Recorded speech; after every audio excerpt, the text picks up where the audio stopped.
ICSE never asks the menstrual cycle the way students prepare it. In ICSE board exams, the menstrual cycle is never asked as one big answer. Instead, ICSE breaks this chapter into small scoring questions. And in this video, I will show you exactly how ICSE tests the menstrual cycle. So you know what to write and more importantly, what not to write. First, let's understand the ICSE pattern. ICSE does not ask long theory answers in biology.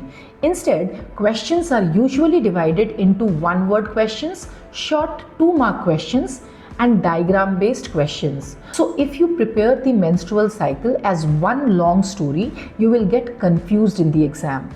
But if you prepare it question-wise, this chapter becomes very easy. Let's now break it exactly the way ICSE does. Let's start with 1-mark questions. These look simple, but this is where students lose marks. First term, menarche.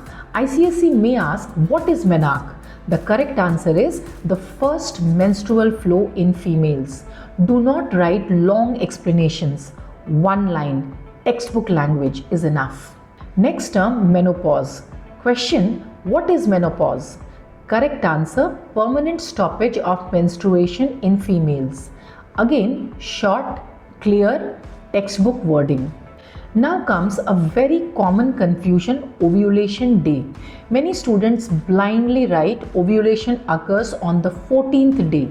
But ICSE expects you to understand that this is in a normal 28-day cycle. So in 1-mark questions, write simply, ovulation occurs around the 14th day of the menstrual cycle. And finally, hormone-based 1-mark questions. ICSE may ask, name the hormones that control ovulation. The answer is LH, luteinizing hormone. Do not add extra hormones. Do not write estrogen here unless asked. 1 mark means exact answer only. Now let's move to 2-mark questions. Here, ICSE wants brief explanation, not paragraphs. A very common 2-mark question is, state the role of FSH and LH. Correct way to write, FSH stimulates the growth of ovarian follicles and LH causes ovulation and formation of corpus luteum. 2 points, 2 marks. No extra physiology. Another common question, what happens during ovulation? Correct answer, a mature ovum is released from the ovary. You may add one supporting line if needed, but don't turn it into a story. This question is very important. Why does menstruation occur? Correct answer, when fertilization does not occur, the uterine lining breaks down and is shed as menstrual flow. That's enough. Do not explain the entire cycle again. Now let's talk about diagram-based questions. Many students confuse the ovarian cycle and the uterine cycle. Remember this simple difference. Ovarian cycle includes events in the ovary like follicle growth and ovulation. But uterine cycle includes changes in the uterine lining like thickening and menstruation. If a diagram is given, label carefully and stick to textbook terms only.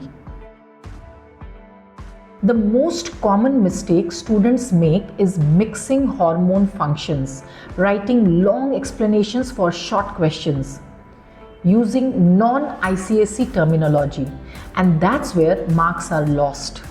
So let me end with the most important advice for ICSE biology. Don't write extra. Don't show off knowledge. Don't convert 2-mark answers into essays. Write exactly what ICSE expects. Use textbook language. Answer the question, nothing more. If you prepare the menstrual cycle like this chapter becomes one of your highest scoring chapters.